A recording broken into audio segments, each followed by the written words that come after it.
So which version of the all-new, redesigned 8th generation Lexus ES should you buy, which no longer offers an all-gas powertrain? Either you have the ES350h hybrid or the all-electric versions, the ES350e and the ES500e.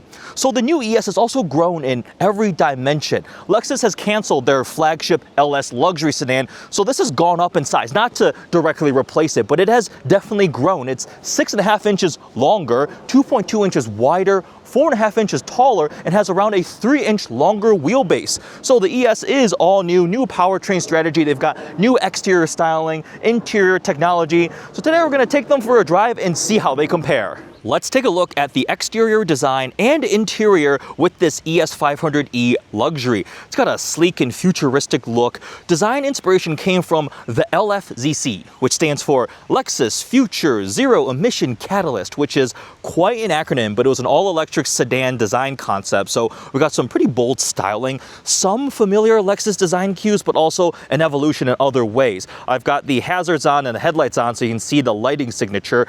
This one is the all-electric one. So with EVs, sleek aerodynamic design is very, very important. So we have the smooth front end. We've got these interesting little diamond patterns here, and then this black contrast piece with the headlights and the familiar Lexus swoosh DRL, but then they reflected one below for your indicators, which is pretty cool.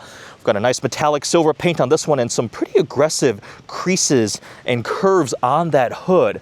This one has the upgraded 21-inch wheels with the Aero disc cover. So you go from the base 19-inch wheels up to these 21-inch wheels, which do come with a little bit of range penalty when you upsize them. Here's another interesting design element. This black contrast hockey stick looking thing along the side doors. That definitely is very, very interesting to see. And like I mentioned, this has grown in size. Pretty swoopy roofline coming back here, a couple more creases. And then we have this full width light bar with the illuminated Lexus lettering, and the tail light bar itself has like more of those little diamond patterns, give us like kind of like a fading in effect. The ES500e all-wheel drive, so the 500e is dual motor all-wheel drive, the 350e is single motor front-wheel drive. And here's another crazy thing.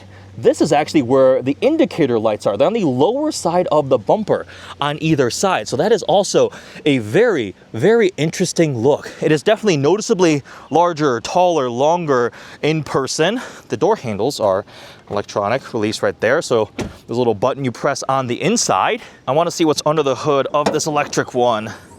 Okay, so we do not have a front trunk under the hood, just a little decorational panel with the Lexus lettering there. I feel like that might be a result of this platform having to share both a hybrid powertrain with an engine and an all-electric version, so no front trunk there. But let's check out the interior. So this one is the luxury trim, which means we have some of the nicer options and materials. That panel on the door is actually bamboo, which is a really, really cool design. Has a pattern to it and illumination. We have the upgraded Mark Levinson sound system and this saddle tan interior. It is synthetic leather here on the seats, but lots of nice soft touch materials everywhere. This is a fun thing. You can open the center console from that way or from that way. It's magic. Really cool mechanism, so you can access it from the driver's side or the passenger side. Also, one of the first things you'll notice is no Lexus L logo on the steering wheel. Instead, we have the Lexus lettering, just like on that rear taillight bar. So that is a departure. They said something like it's indicating that they are moving to the future, that the Lexus ES can evolve. But anyways, it's the letters instead of the big L now. The steering wheel material is really cool. Actually, I'm a big fan. It's like a soft, squishy, it's really hard to describe, but the first time I got in a new ES, I grabbed the steering wheel and I was like, whoa, this is really, really cool. We'll dig into the wheel controls in a moment here, but we have a good amount of space here, center console, because we have the little shifter lever here, which does free up a lot of space, wireless phone charger, cup holders, things like that. Somewhere the new ES really shines is interior space because it has grown in every dimension. So you have more legroom, headroom, everything. Now, something that this one does not have is the executive rear seat package. Although there is a caveat, it's only available on the 350e, the front wheel drive electric one only, because on the 500e, you have another motor back here. So it takes us from the space. The executive rear seat package includes like the reclining, the leg rest that pops out, the massage seat for that chauffeur experience. That may be maybe their attempt to try to fill the void left by the flagship LS. That's a executive luxury sedan where you want to be driven around in the back seat like in a Mercedes S-Class, Audi A8 or 7 Series. But they think that's going to be a really, really small take rate. Not many people are being driven around in the back seat. Although I think that might be slightly different in China because more people want to be driven. They like the back seat experience. You see a lot of long wheelbase, extended length sedans and things like that. But that's only available on the 350e, not on the 500. That's due to just weight and packaging because you have that extra motor back here for that E all-wheel drive. But regardless, the new ES definitely has way more space back here. Definitely very nice, comfortable. We've got that bamboo insert here too. The upgraded Mark Levinson sound system, I think, is 17 speakers, 1800 watts. And of course, with a Lexus, as you expect, the materials and build quality feel very, very nice and definitely much more spacious, especially in the back row too. This digital instrument cluster is also new, but doesn't have a hood. Usually you see like a cover over these things. And then we have a nice new infotainment screen. It's a 14-inch touchscreen running some new software, so a new user interface here. You can tap that for our drive modes. And then we have a row of, these are like touchy haptic controls, but they actually click slightly. You can see that deforms just a little bit. So you have a little bit of feedback right there. You can pull up your camera view right here, and then it climates. And then we've got some wireless phone charger here, USB-C ports. Showed you that little toggle down here. Definitely nice materials and trim. The bamboo goes across the center area too. We've got memory seats over here and for the passengers. So these, yeah. So they actually, I thought it was just capacitive touch, but you can actually see and feel a little bit of clicking. Like there's a button underneath this. You can just feel it right there. Also, the stalks are little hexagons. That's kind of interesting. Steering wheel has been redesigned too with these new control pads. And then we've got little toggles here, some cruise control, adaptive cruise control, your driver assistance tech, and a digital rear view camera, which I like. That's normal. And then the digital rear view camera turns on, sunroof up there. All right, let's take this one for a quick drive back to the Lexus office where we'll grab another one to try out. This is actually the most powerful ES ever. You know, horsepower and torque is always going to be a little bit easier with electric motors. So this one makes 338 horsepower combined, the 500e all-wheel drive, and will do 0 to 60 in 5.1 seconds. Now that is substantially quicker than the hybrid and the front-wheel drive 350e electric. Those are like in the 7-second range, 0 to 60, so definitely a lot slower. But no Lexus ES is really supposed to be a sporty luxury sedan. These are definitely tuned for comfort, quietness. But let me go to drive modes and let's just see what sport is like. Wait. Throttle and steering are more responsive and transmission shifts at higher RPM. Excuse me? You don't have a transmission, you don't really have a throttle, and there's no shifting. I'm in the electric one. So that clearly is some carryover text verbiage for the different drive modes. Range here, yep, that's lowers fuel consumption during trips. Okay, so they haven't changed the wording for the drive mode descriptions, which is kind of funny. Actually, I'm gonna go right. Punch it.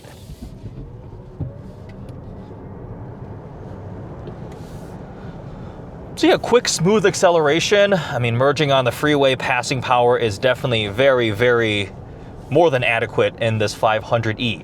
Now, somewhere that it does lose out is going to be the range. We're at 96%, indicating 221 miles of range. Now, that's not a lot. I am running my climate. If I turn my climate all the way off, it goes to 226, but I don't want to do that because it's warm. But if I go to, let's try range mode. 226, eco, 219. Normal, 224. So it is changing the estimate on the fly. I'm just gonna do normal right now. Leave my climate control because I want some comfort. But that number, even in ideal rating situation, is at 100% range, is in like the 270-ish mile range for this 500 because it uses the same battery pack size as the 350e. When you have the extra motor and the extra power output, you will have a little bit of a penalty from a range standpoint. So that's going to be a downside because imagine it's cold. Right now it's 70-something degrees, warm, sunny, summer, ideal situation, right? But imagine it's winter, 30 degrees outside, snowing. then your range is going to drop even more. And also remember, you're not using 100% of your range all the time. You're not supposed to charge to 100% all the time, and you're also not going to run it literally down to zero. So call it the 10 to 80% window. That's going to be a challenge for sure. Charging is okay, 150 kilowatt charging speed. They said 10 to 80%, right around that 30-minute mark, which seems to be what a lot of standard just EVs are delivering now. It does have an 11 kilowatt level 2 charger, so at home in your garage overnight, 7 hours, you should have a full tank of electrons. But that is a big challenge because I feel like unless you can do 300-ish miles, that's kind of the base minimum now for a lot of people shopping for EVs. Now, this is a luxury, more expensive sedan, so we're kind of in a smaller niche. What is this for? Somebody who just drives a couple miles a day? Maybe you're retired down in Naples. Although, wait, Lexus wants to change their buyer demographic. They said the average US buyer of a Lexus ES, take a guess. Wait, oh no, cancel. This always happens when I say the name of the car I'm driving. Cancel. Okay, say the name of what I'm driving and the voice assistant perks up because that's what it's designed to do. But the average age, I don't know whether they said it was ES or just Lexus buyers in general, in America is 70. I think it was the ES. That's very old. In China, it was like 30. So there's a huge disparity there. And obviously, every OEM wants to go younger. They want younger buyers to come into the brand and have more cars throughout their lifetime with the brand loyalty, right? So there's lots of changes here to try to appeal to that. I find the powertrain is definitely more than adequate in terms of acceleration. Obviously, the EV is very smooth. They try to focus on noise isolation with acoustic laminated glass. You can feel the layers right there, sound deadening, things like that. It is definitely bigger. And the seating position is also really high. That is a notable thing because I think the platform to accommodate hybrid and electric with the battery pack, it definitely feels like I'm sitting higher up. I don't like that. I prefer being super low in a sedan, but I also lean towards like performance enthusiast sports cars. Whereas people who are shopping for SUVs, the buyer demographic, they want a more commanding view. They may like the higher seating position. Also, like the materials and everything, it's just very, very nice here. I personally am a big fan of this steering wheel. It's this grippy, but also at the same time smooth texture. It's not like leather, it's got a little bit of squish to it, but I think it's really cool. It has been controversial. I've talked to a bunch of people who've driven this, even the people from Toyota and Lexus. Some of them like it, some of them hate it. I actually think it's really, really cool. You'll notice paddle shifters, right? You're like, wait, there's no transmission. It's for your level of regen braking. So if I go minus a bunch, that maximizes the regen braking. So I can accelerate, let off pretty aggressively, and then you can change your level. There's actually a good number of different levels. I think it looks like 4 different levels, or all the way off, so you can count 5. Personally, I don't really like one pedal driving, so I'm turning it all the way down. But even so, it's coasting, not much. So they let you pretty much turn it all the way off. But if you want more regen braking, you can modify it on the fly. And then we have a little touchpad right here, heads-up display. So definitely very, very modern and futuristic feeling on the inside. Definitely much more of the minimalist feel too. I don't know how I feel about this little shifter thing. It makes sense in EV hybrids and things like this now, right? But I've been driving an IS 350, the refreshed one, and that still has a good old-fashioned like shifter feel right there for the, it's automatic, not like an actual manual shifter, but like, you know what I'm talking about. And that thing is a dinosaur compared to this. That generation's been around for such a long time, and it still has a naturally aspirated V6. The one I'm driving is all-wheel drive, so it's an automatic, or 6-speed automatic, instead of the 8-speed for the rear-wheel drive. So just very, very different ends of the Lexus spectrum now in 2026 model year. This is all new ES. Let's take this turn at some speed. Yeah, this is not meant to be sporty. That had the tire squealing. But, you know, smooth. Oh, that's a good amount of body motion there. Again, not meant to be sporty, but if you think about who's buying one of these things, they want quiet, they want comfortable, they want luxurious. But I'm going to be really, really, the range is a challenge, I think. The pricing, this is going to be, I think, ES500e luxury here. This is going to be probably like a $60,000 one. So the most expensive one for the range you get, I think this is going to be the most difficult one to sell because the buyer probably doesn't care that much about the horsepower or the fact that it does the 60 in 5 seconds versus 7 seconds. they expect the hybrid to be 80% of sales volume and only 20% the battery electric version, when initially they wanted the battery electric to be 80% and then the hybrid to be 20%. But the entire automotive landscape with regulations and consumer buying behaviors has completely flipped in the last 2 years, 2 to 3 years. So that has definitely changed. Smooth, comfortable, not bad. Let's go try out the hybrid one, because that's the one I really want to drive, because I think most people, they'll be gravitating towards the hybrid ES. We have the hybrid ES 350h here, along with a lineup of other 500Es in shades of gray, black, and white. Let me show you some of the similarities and differences between the electric one and the hybrid. So on the electric one, passenger fender right here, we have the charging port door. Press that, it powers open. That is a native Tesla-style NACS charging door. Go ahead, press that to close. And you'll note the front end is all smooth flush, but on the hybrid one, we have this little slot opening there for airflow. So that's going to be the easiest way to tell the difference without looking at the badges. Otherwise, they look very, very similar. Now, this one's actually a pretty fun, interesting color. It's a metallic-y blue with a little bit of purple flake to it. Quite a bit of metallic, actually. Still subtle, but definitely more interesting than the white, grayscale, black other ones there. This one also has the smaller 19-inch wheels. So a quick look at that compared to the upgrade 21-inch wheels. Man, this actually has a lot of metallic flake.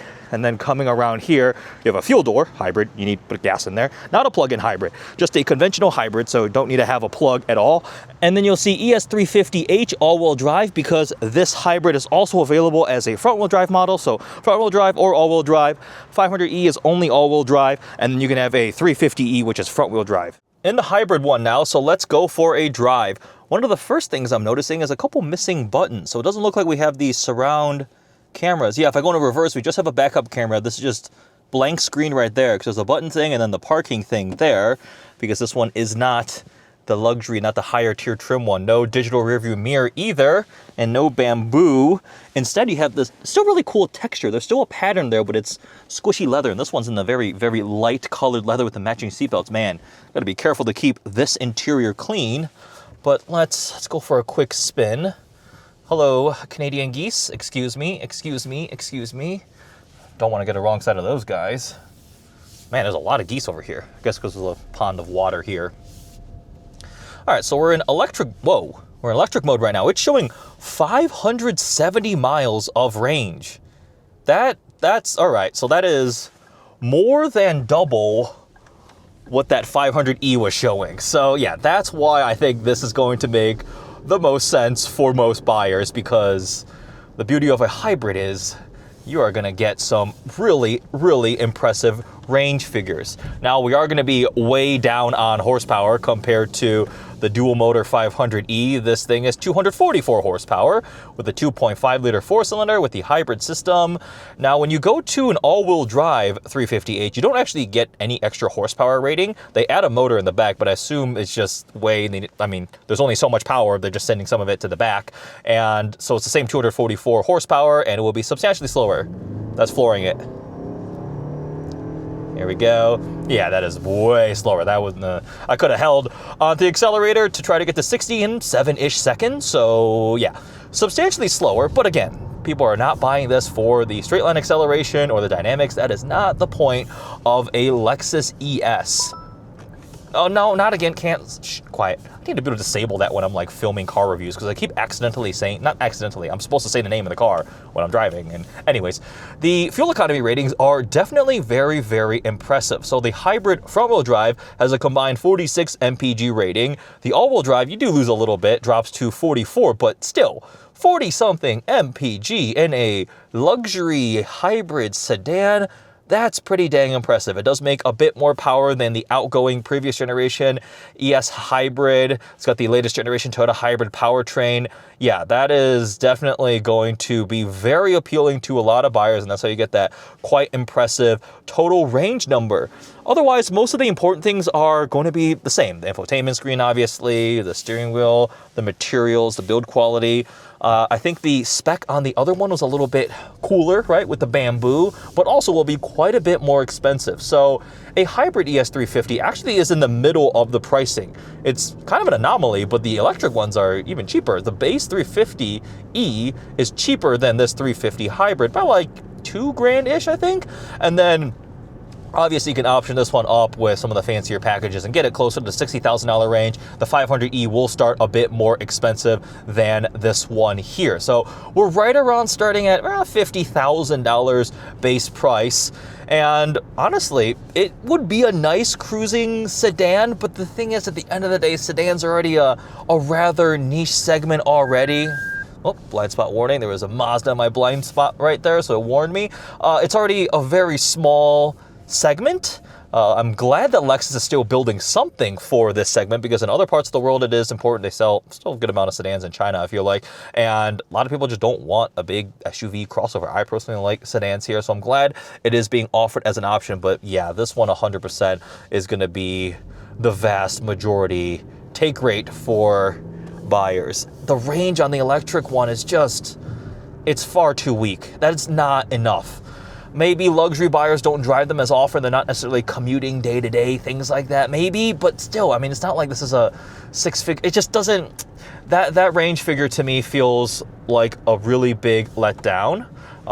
This hybrid one just makes a lot more sense. To answer the question, which Lexus ES should you buy, I really think this 350 hybrid makes the most sense. You can option it up if you want with some of the nicer interior features like we saw on the luxury, but this powertrain combination, the range number, it just makes the most sense out of all of them. If you really, really want an electric one, I think the 350e, yes, it's slow, but it's just as slow as this one here. That also makes the most sense. You get a little bit better range, and it actually is the most affordable one. So I'm curious to see like what the lease deals are, if there's any incentives for the all-electric entry-level one. The 500, yes, that's the quickest one, the most power, but I don't know, that range number just really was a big letdown. I'm seeing almost triple, 2.5 times the range number here on the hybrid one, and with the front-wheel drive one, you at least hopefully have over 300 miles. It becomes much more challenging, especially when it's more expensive. And again, buyer for this, I don't think horsepower, acceleration, those aren't the primary things. Now, if you live somewhere with inclement weather, lots of snow, like we do here in Chicago or back in Michigan up in the mountains, then yes, all-wheel drive can definitely give you some added comfort from that regard, a little bit more confidence, in which case I would just do the hybrid all-wheel drive. They add the extra motor on the rear axle. It's an additional little, I think it's like 54 horsepower on the rear axle, and it gives you a little bit more grip if you need to, but again, get the best tires. Obviously, if you have bold all seasons, all-wheel drive is just all-wheel spin. You need actual good tires. Get winter tires or really good all seasons or something like that, right? This still delivers a very, very quiet ride. It's comfortable. I feel like the wheels don't make that big of a difference in terms of ride quality. Maybe a little bit more, but this is a very isolated, pretty comfortable sedan here. Packaging wise, because they're sharing platforms with both the BEV and the hybrid, I still feel like I'm sitting a little higher than I personally would like to. I like dropping the seat as far down as I can go, but comfortable, quiet, very bold design, very interesting repositioning of the ES with it growing in size. It is definitely much more substantial, but GS is gone now. It's been gone for a while, right? And now the LS is gone. So it's really this and then the little IS, which hasn't really been updated fully. They give it a very minor refresh, but still a naturally aspirated V6 under the hood. No more IS 500, no more entry-level model, and now you've got various flavors of ES. So interesting time for Lexus sedans. But what do you guys think? Which Lexus ES flavor would you go for? I would 100% recommend this hybrid one if you're shopping for a replacement for your previous ES, although those things kind of seem to run forever, so maybe you don't need a replacement for a very, very long time. Also curious to see how the age demographic changes of Lexus ES buyers. Will it drop from 70-something years old to slightly younger? Even getting to like 55 on average would be a massive, massive improvement. So I am still many decades away from being, I guess, the target buyer here for one of these. Hope you guys enjoyed the comparison of these different Lexus ES models. Thanks for watching.